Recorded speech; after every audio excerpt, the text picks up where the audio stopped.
Well, good day everybody. Welcome to another episode of the Typewriter video series.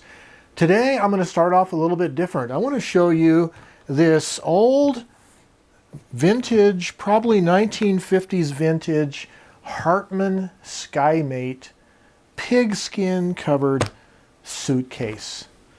This thing is pretty cool. It shows a lot of wear on the pigskin, but it still has the original nameplate. All the fasteners and hardware are still functional.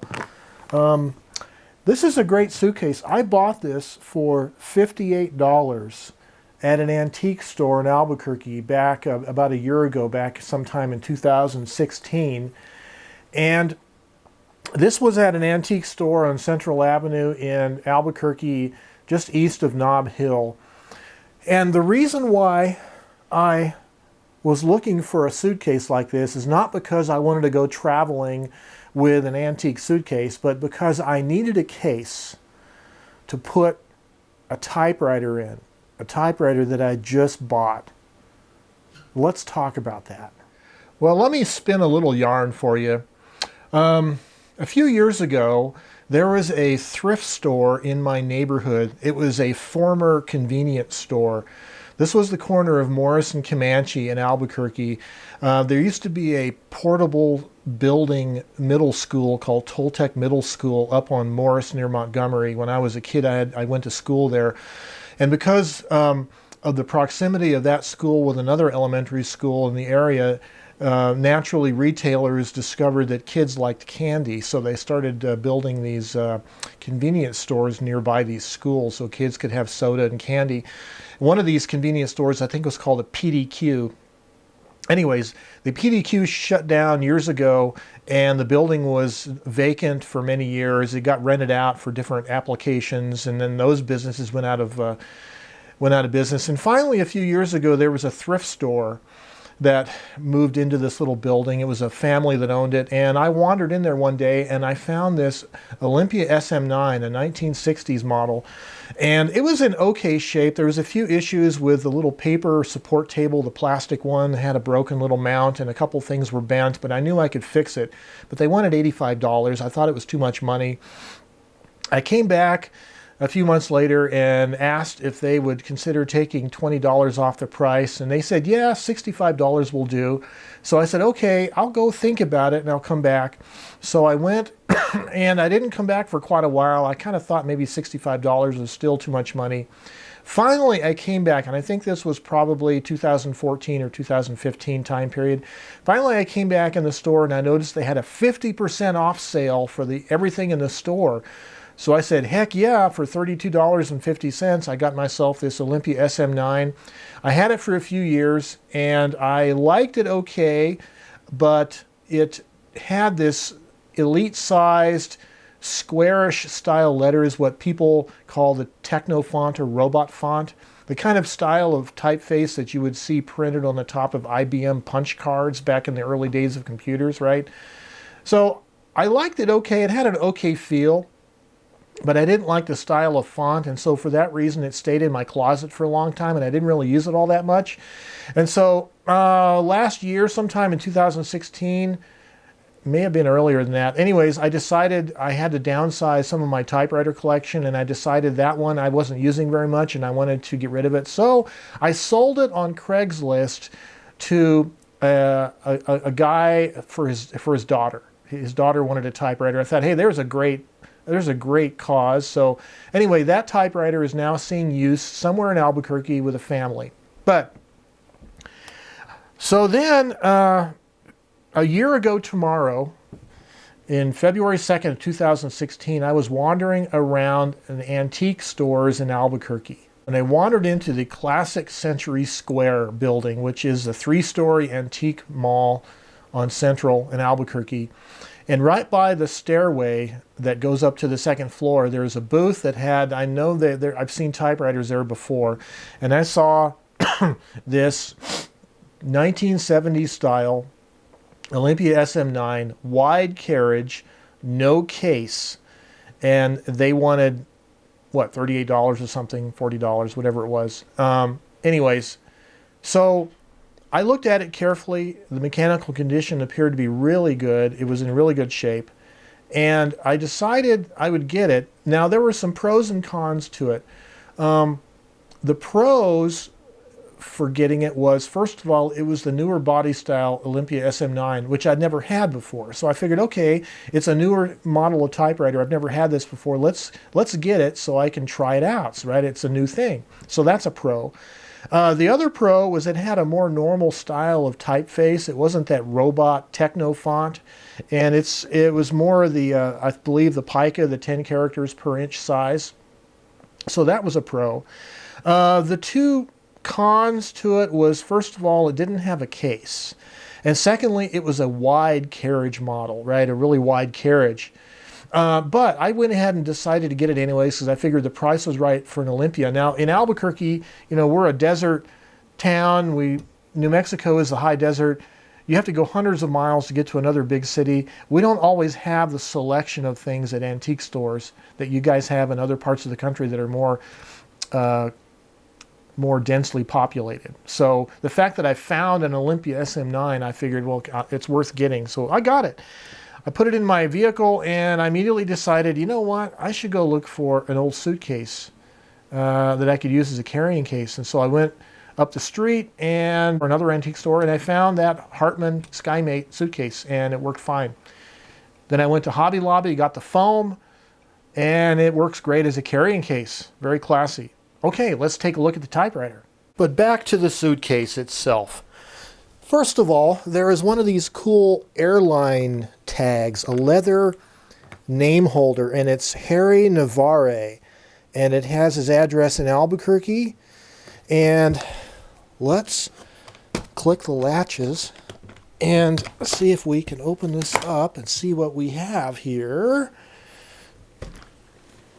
So there's an interesting TWA Transworld Airlines name tag. It says Irene Navarre. So we know it was Harry and Irene Navarre of Albuquerque. But the actual lining and everything on the suitcase is all functional in pretty good shape. There's even the keys to the suitcase, which is pretty cool. But anyways, you take out the foam lining and look what we have here.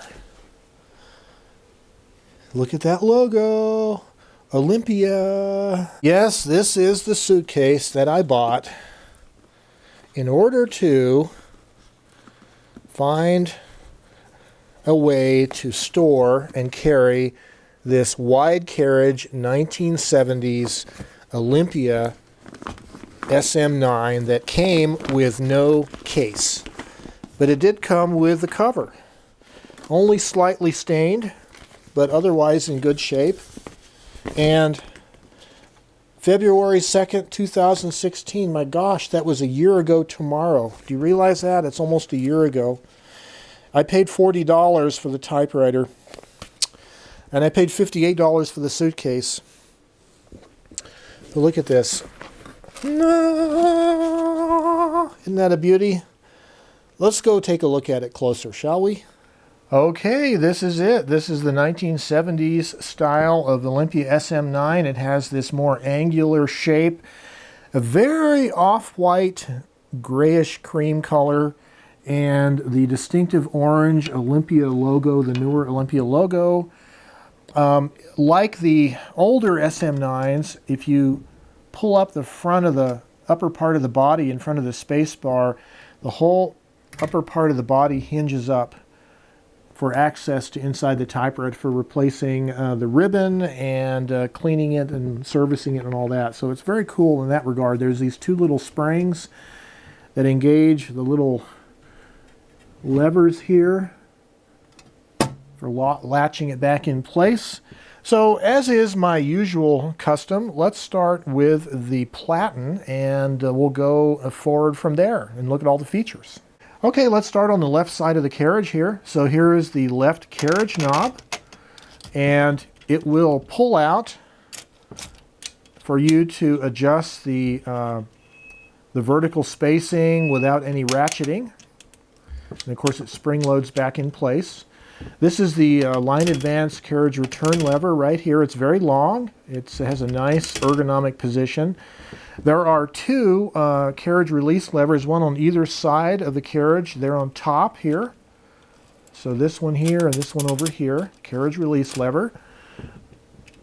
Then this is your paper bale that flips up, and then there is the line spacing selector right here. So this is the line spacing selector. So 2 clicks, that's 1 space, that's 2 space, and 3 space. So it's 1, 2, and 3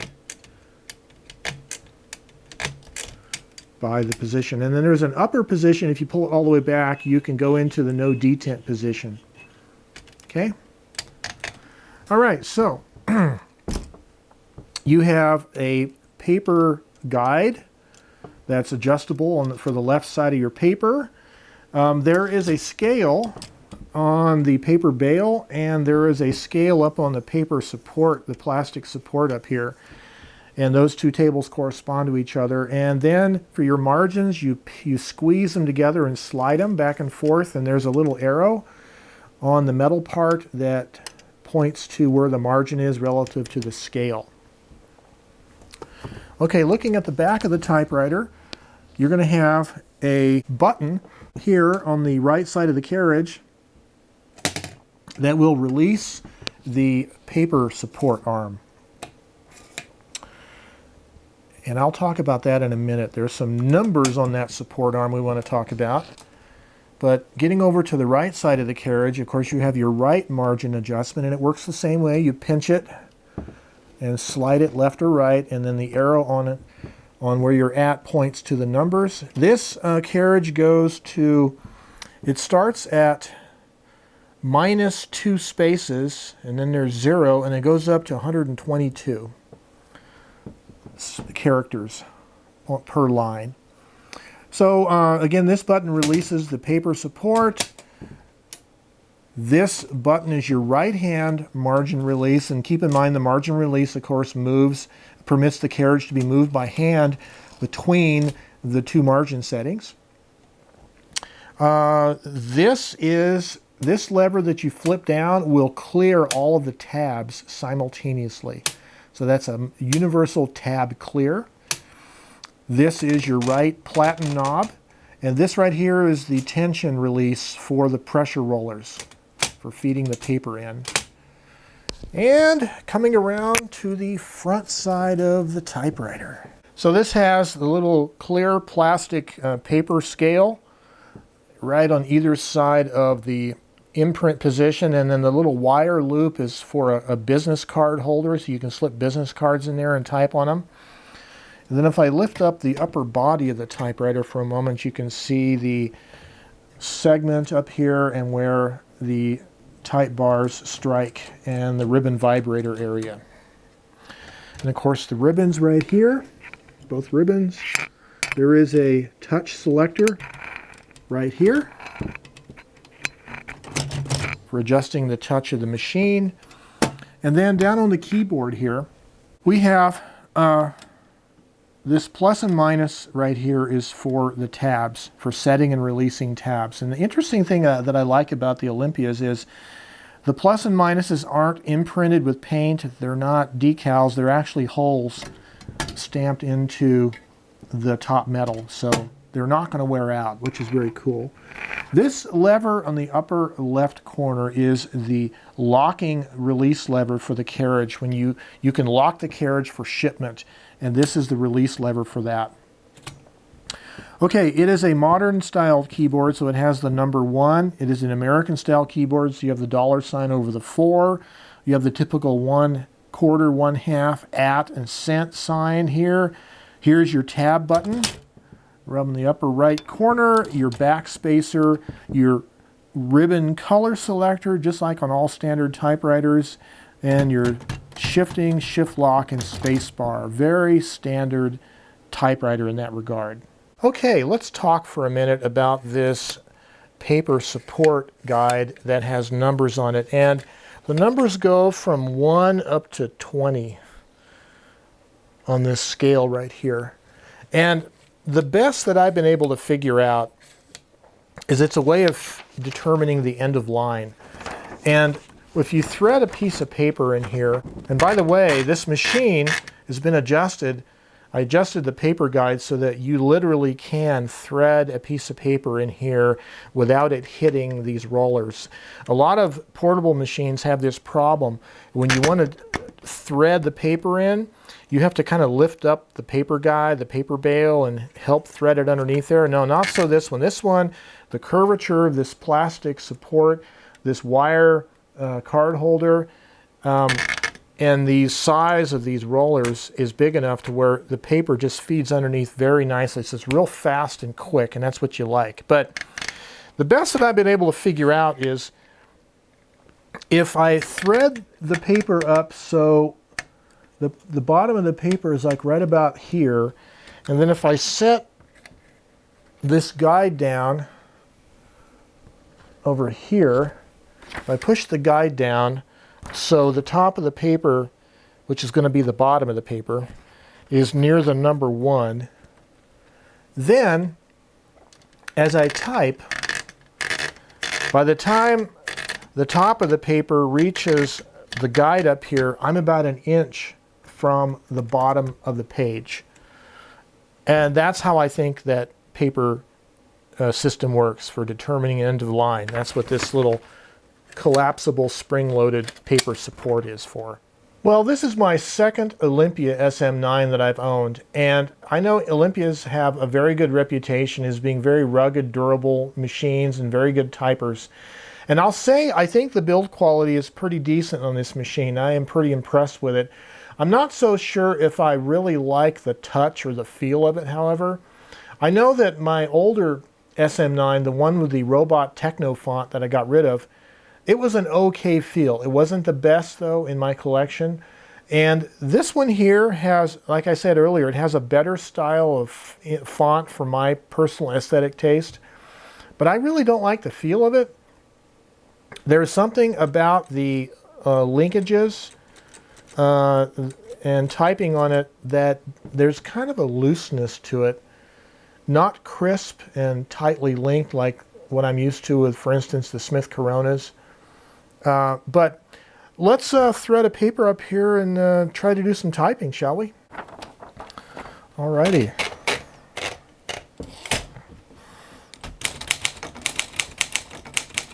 The quick brown fox jumps over the lazy dog. Pack my box with 5 dozen liquor jugs, or choose your pangram of choice. And of course I mistyped the Y, but... And let's do a test of all the characters and show you what it looks like here.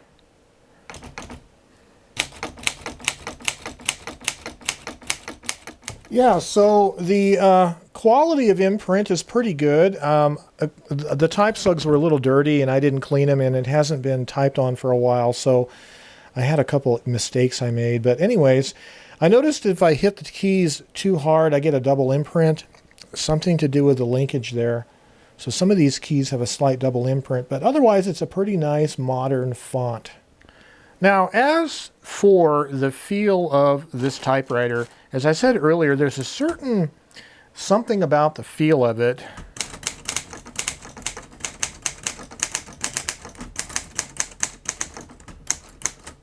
that, while it's quick, it's kind of has a little mushiness. There's a certain travel of the keys, the pressure you can hit before the type bar starts to move, that's not quite as tightly linked as I like in the older Smith Coronas from the 1950s and 60s, for instance.